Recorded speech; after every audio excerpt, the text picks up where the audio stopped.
Assalamualaikum warahmatullahi wabarakatuh. Perkenalkan, saya Ibu Dea. Saya yang akan mengajarkan ilmu pengetahuan sosial atau IPS untuk kelas 7. Sebelumnya saya minta maaf kalau misalnya kualitas recording dan kualitas audio saya nggak sebagus pada umumnya. Saya juga minta maaf, saya hanya presentasi lewat PDF, nggak bisa secara keseluruhan presentasi lewat PowerPoint, karena PowerPoint saya suka error kalau dipakai presentasi itu suka mati sendiri. Jadi cari aman aja presentasi lewat PDF. Semoga apa yang saya tuturkan, apa yang saya terangkan, apa yang saya presentasikan itu membuat anak-anak lebih mengerti tentang IPS. Ya, lanjut. Kita bahas IPS itu untuk kelas 7 secara keseluruhan terdiri dari 4 bab. 2 bab di semester pertama dan 2 bab di semester kedua. Pada bab pertama ini kita akan bahas mengenai manusia, tempat, dan lingkungan. Nah, di materi bab 1 ini kita bahas lagi lebih mendalam. Yang pertama soal ruang dan interaksi ruang. Jadi, ruang itu apa dan contoh-contoh interaksi dalam ruang itu apa. Yang kedua, kita bahas letak dan luas Indonesia. Jadi negara Indonesia dilihat dari letak astronomisnya, dilihat dari letak geografisnya, dan dilihat dari letak geologisnya. Pada pertemuan ini juga kita akan membahas tentang pemetaan, yaitu peta dan komponen-komponen dalam peta itu apa aja. Yang ketiga, kita akan bahas kondisi dan potensi sumber daya alam di Indonesia. Jadi, kondisi alam di Indonesia tuh apa aja dan potensi-potensi sumber daya alam di setiap daerah tuh apa-apa aja. Yang keempat, kita bahas tentang dinamika kependudukan di Indonesia. Jadi, kependudukan di Indonesia tuh apa aja, keberagaman penduduknya bagaimana. Lalu ada sensus penduduk tuh nanti seperti apa, akan kita lebih bahas di situ. Di sini juga ada sedikit hitungan, tapi hitungannya nggak hitungan kompleks matematika, aljabar dan lain-lain, enggak, hanya perkalian pembagian aja. Nanti ada angka kelahiran tuh apa, angka kematian tuh apa, seperti itu. Sedikit aja. Dan yang kelima, kita belajar perubahan interaksi antar ruang. Nah, pada pertemuan kali ini, kita akan bahas soal ruang dan interaksi antar ruang. Nah, pertama itu kita bahas tentang ruang. Ruang itu seperti apa sih, Bu? Ruang itu adalah suatu tempat di permukaan bumi yang secara keseluruhan digunakan oleh makhluk hidup untuk tinggal. Kata kuncinya ada di tempat, keseluruhan, makhluk hidup, dan tinggal. Makhluk hidup ini ya manusia, hewan, tumbuhan, dan tiga-tiganya. Ya, tinggal itu gimana sih, Bu? Apakah dia diem aja gitu? Enggak. Tinggal itu dia ada di tempat itu untuk beraktivitas, untuk melakukan sesuatu. Ya, menetap juga bisa, tapi berpindah-pindah juga bisa. Pokoknya manusianya itu ada di situ, dia beraktivitas, dia tinggal di dalam tempat itu. Tuh ya, beraktivitas. Nah, tempatnya ini mencakup apa aja, Bu? Apapun. Ya, ruang tempatnya itu mencakup apapun selama dia masih di dalam permukaan bumi.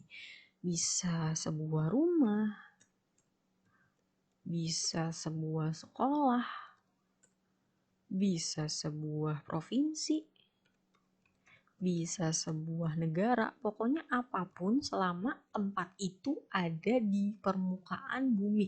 Jadi kalau udah bukan di bumi, kalau udah di luar angkasa ya itu udah bukan ruang lagi ya. Jadi tempat, ya, rumah, sekolah, provinsi, negara ini tempat di permukaan bumi yang di dalamnya ada makhluk hidup ya. Jadi harus ada makhluk hidupnya, ya, harus ada makhluk hidupnya, dan makhluk hidup ini tinggal.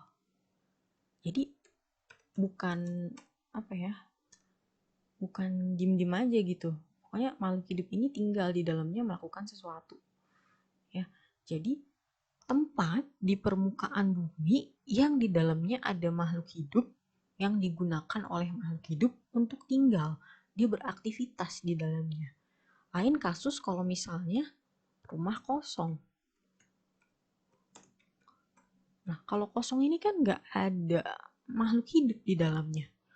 Nah, itu bukan ruang. Ya, nggak ada makhluk hidupnya tidak tinggal di dalam situ, kemudian makhluk hidupnya tidak beraktivitas di dalam situ, itu bukan keruangan. Ada lagi kota mati. Jadi kalau kota mati itu dia ya kota kosong aja.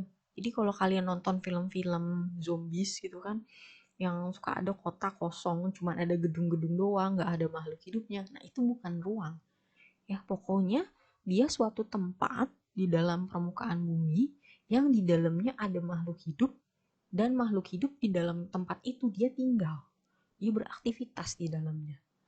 Paham sampai sini? Ya, saya ulang, suatu tempat di permukaan bumi yang digunakan oleh makhluk hidup untuk tinggal. Ya, cakupan di dalam ruang itu ada apa aja? Ada daratan, ada perairan, dan ada lapisan bumi. Daratan itu bagian dari permukaan bumi yang tidak digenangi air laut. Permukaan bumi yang tidak digenangi air laut. Jadi kalau cuman di darat, di tanah, itu cuman ada becek-becek doang, itu tetap daratan ya. Pokoknya tidak digenangi air dalam skala besar, dalam skala banyak, itu daratan. Sebaliknya, kalau misalnya perairan, itu kumpulan massa air ya. Di sini ya. Perairan itu kumpulan massa air di suatu tempat.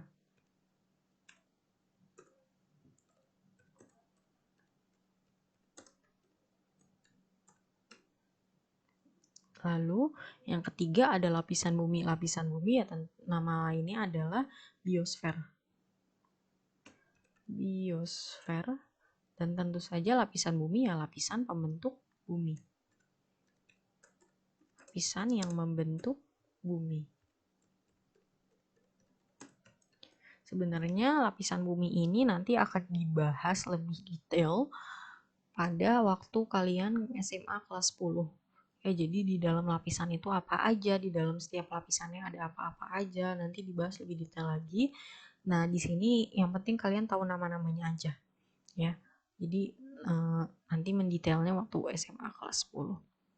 Nah, di dalam ruang itu di permukaan, setiap ruang di permukaan bumi itu punya ciri khas antara satu wilayah dengan wilayah lain. Jadi antara satu tempat dengan tempat lain, satu wilayah dengan wilayah lain itu nggak pernah sama persis. Pasti ada satu hal yang membedakannya. Ada banyak hal yang membedakan itu. Ya, contohnya kita analogikan Indonesia dengan Australia. Nah, Indonesia itu negara kepulauan ya. Negara kepulauan. Indonesia itu hanya terdiri dari 2 musim, sementara Australia itu terdiri dari 4 musim. Beda ya. Beda kan antara satu wilayah dengan wilayah lain. Antara satu negara dengan negara lain itu berbeda. Terus Indonesia itu penghasil padi, penghasil beras. Kalau Australia itu penghasil hasil peternakan kayak telur, susu itu. Beda kan antara satu negara, satu wilayah dengan wilayah lain tuh berbeda. Ya, kita kecilkan skalanya, misalnya di Brebes dengan di Sumatera Selatan. Sumatera Selatan itu Palembang misalnya. Palembang itu daerah bukan Palembang aja ya, Sumatera Selatan. Di Sumatera bagian selatan itu daerah penghasil kopi terbesar di Indonesia. Sementara Brebes itu daerah penghasil bawang. Jadi di sini udah ketahuan ya, beda kondisi alam itu udah beda. Yang satu menghasilkan bawang, yang satu menghasilkan kopi. Gitu. Jadi setiap ruang di permukaan bumi ya antara satu tempat dengan tempat lain itu punya ciri khas yang berbeda. Ya, ciri khas itu bisa apa?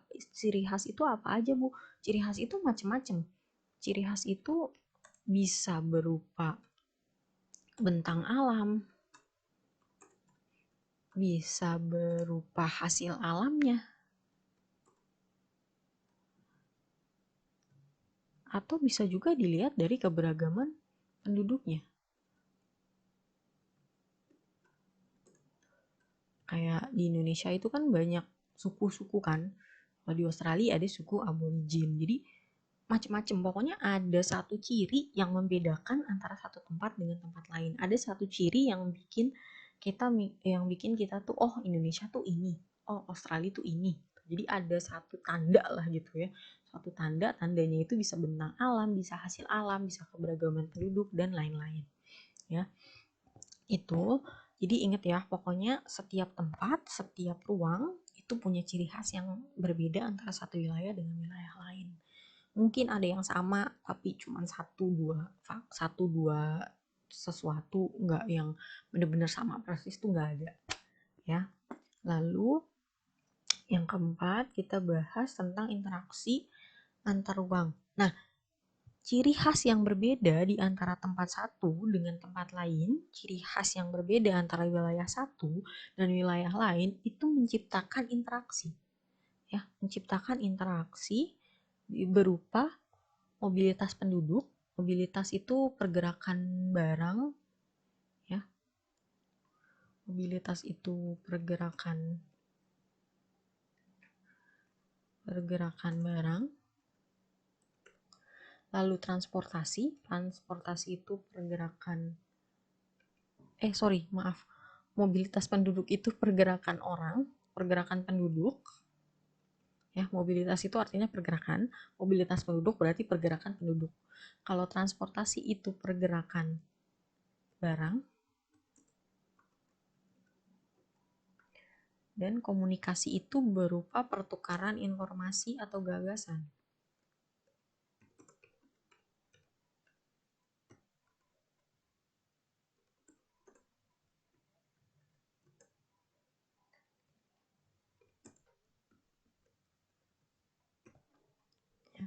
Saya ulangi, karena perbedaan ciri khas antara satu wilayah dengan wilayah lain itu menciptakan interaksi antara keduanya, berupa pergerakan penduduk atau mobilitas penduduk, berupa transportasi atau pergerakan barang, dan berupa komunikasi atau pertukaran informasi dan gagasan. Lanjut, yang terakhir ada jenis-jenis interaksi keruangan. Interaksi yang dihasilkan dari perbedaan ruang itu ada complementary, ada intervening opportunity, dan ada transferability. Nah, yang pertama kita bahas soal cakupan ruang itu. Yang pertama ada daratan. Daratan itu tadi bagian permukaan bumi yang tidak tertutupi air laut. Ya, kalau tidak tertutupi air dalam masa banyak lah ya. Kalau cuman becek-becek doang gitu akibat hujan, itu tetap daratan ya. Nah, contohnya ada gunung, bukit, lembah, dan gurun. Gurun itu suatu wilayah di permukaan bumi yang menerima curah hujan sedikit. Itu.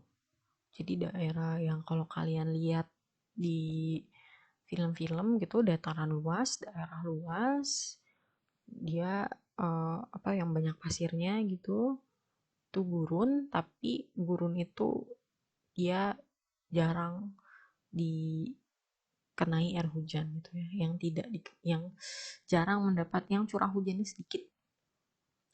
Lalu ada perairan. Perairan itu kumpulan massa air pada suatu wilayah tertentu, contohnya laut, sungai, danau.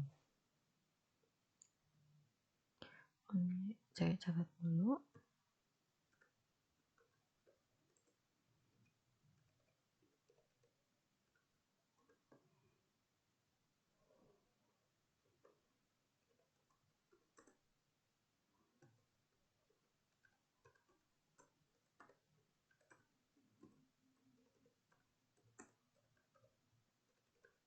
Jadi kalau gurun itu bukan hanya satu tempat luas terus dia tandus, bukan ya. Jadi kata kuncinya gurun itu bagian permukaan bumi, suatu tempat di permukaan bumi yang menerima curah hujannya sedikit. Ya, jadi gurun itu bisa gurun panas, bisa gurun dingin. Kalau gurun panas itu contohnya gurun Sahara di Afrika yang biasa kita lihat di TV. Lalu ada gurun Gobi di Cina. Kalau yang dingin itu ada gurun Gobi di Cina. Lanjut ke lapisan bumi. Nah, tadi saya bilang kalau ini sebenarnya nanti akan dibahas lebih mendetail di SMA ya. Yang penting kalian tahu nama-namanya aja dulu. Lapisan bumi ini nama lainnya adalah biosfer.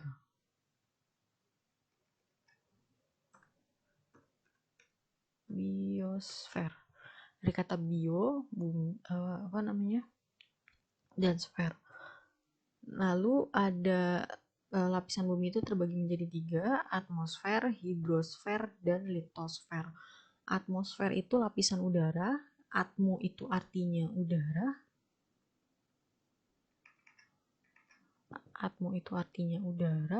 sfer itu artinya lapisan. Lapisan udara. Hidrosfer, hidros itu artinya air, sfer itu artinya lapisan. Litosfer itu artinya tanah, dan sfer itu dari lapisan. Ya, jadi sfer ini semua artinya lapisan. Ini diambil dari bahasa Yunani. Atmo itu udara, hidros itu air, litos itu tanah.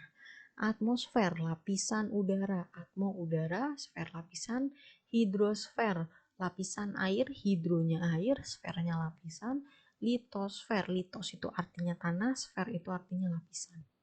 Ya, lapisan bumi itu biosfer, terdiri dari atmosfer, hidrosfer, dan litosfer. Lapisan udara, lapisan air, dan lapisan tanah. Lanjut, saya ke karakteristik di ruang di permukaan bumi. Ruang di permukaan bumi memiliki karakteristik yang khas, yaitu berupa tanah, batuan, tumbuhan, dan lain-lain yang membedakan antara satu wilayah dengan wilayah lain. Jadi kayak tadi saya bilang antara satu wilayah dengan wilayah lain itu berbeda. Berbeda apanya? Bisa berupa tanahnya, bisa berupa batuannya, bisa berupa tumbuh-tumbuhannya. Tadi bisa juga dari keberagaman produknya, bisa berupa dari hasil pangannya gitu. Pokoknya antara satu wilayah dengan wilayah lain itu berbeda ya. Lanjut, karakteristik yang berbeda ini yang menciptakan keterkaitan antar ruang di dalam permukaan bumi. Inilah yang menjadi alasan kenapa terjadi interaksi antar ruang. Jadi sejatinya antara satu tempat dengan tempat lain itu saling membutuhkan. Karena ada sesuatu di tempat A yang tidak dipunyai tempat B, dan di tempat B itu ada sesuatu yang tidak dipunyai tempat A, tapi tempat A itu butuh.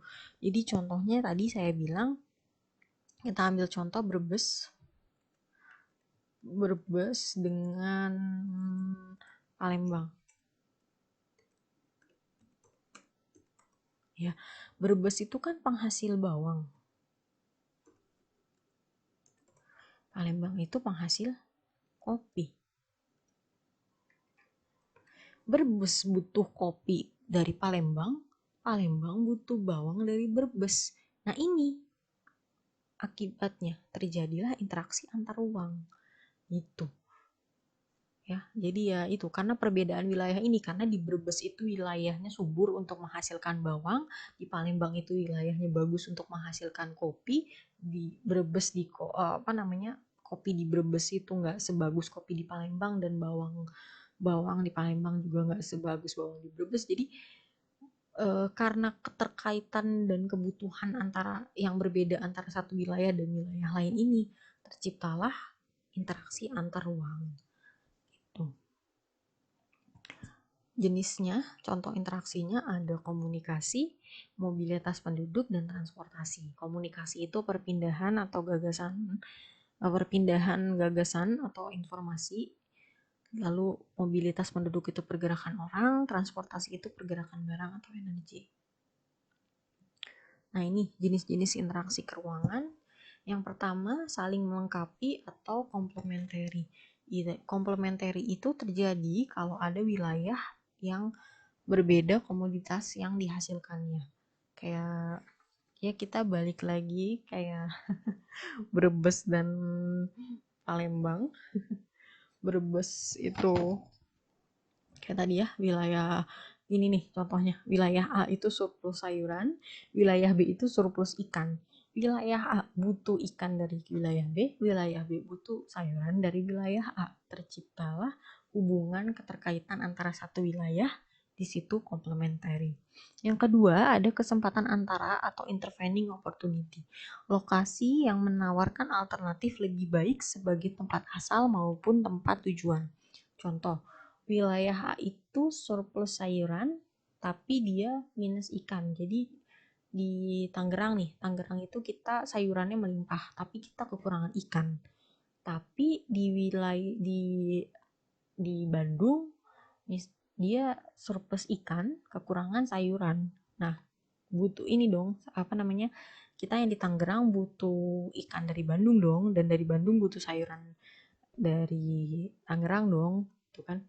Nah, ternyata tapi kan jarak dari Tangerang ke Bandung jauh ya. Nah, ternyata di Cilegon itu juga surplus ikan dan minus sayuran. Nah, karena Cilegon itu lebih dekat ke Tangerang daripada ke Bandung, ya jadilah terjadi interaksi tukar menukar barang ini antara Cilegon dengan Tangerang gitu, karena interaksinya kuat karena jaraknya lebih dekat gitu. Paham nggak sampai sini? Ya, jadi karena dalam interaksi antar ruang, dalam pengangkutan barang itu kan kita perlu biaya, dan biayanya itu yang nggak bisa lebih mahal dari harga barang. Ya, misalnya harga sayurannya 10.000, harga ikannya 10.000, tapi apa namanya, kita butuh ongkos dari Tangerang ke Bandungnya 20.000 gitu misalnya, nggak bisa, rugi dong gitu. Jadi karena apa namanya, karena jarak yang dekat, lokasi yang menawarkan alternatif yang lebih dekat dari tempat tujuan, di situ interaksinya kuat, makanya ada kesempatan di antaranya tuh ya. Jadi itu kesempatan antara atau intervening opportunity. Jadi ada satu wilayah yang lebih dekat, jadi satu wilayah yang apa ya, yang juga dibutuhkan hasilnya, dan dia lebih dekat posisinya, itu lebih lebih lebih mudah dijangkau lah. Jadi ada satu daerah lagi, jadi ada daerah A dan daerah B. Ternyata apa namanya, ternyata ada wilayah C, dan di wilayah C itu lebih dekat dan kebutuhannya juga sama-sama saling melengkapi. Itu kesempatan antara atau intervening opportunity. Dan yang terakhir ada kemudahan transfer atau transferability. Transferability itu pengangkutan barang atau orang yang memerlukan biaya. Biaya untuk terjadinya interaksi itu harus lebih rendah dibandingkan keuntungan yang diperoleh. Nah, tadi saya bilang interaksi antara satu wilayah dengan wilayah lain itu juga perlu biaya. Dalam proses pengangkutan itu juga perlu biaya, tapi biaya untuk terjadinya interaksi itu harus lebih rendah dibandingkan keuntungan yang diperoleh. Ya, jangan sampai rugi, malah mahal di ongkosnya. Itu sampai sini untuk pertemuan pertama. Kurang lebihnya saya mohon maaf. Assalamualaikum warahmatullahi wabarakatuh.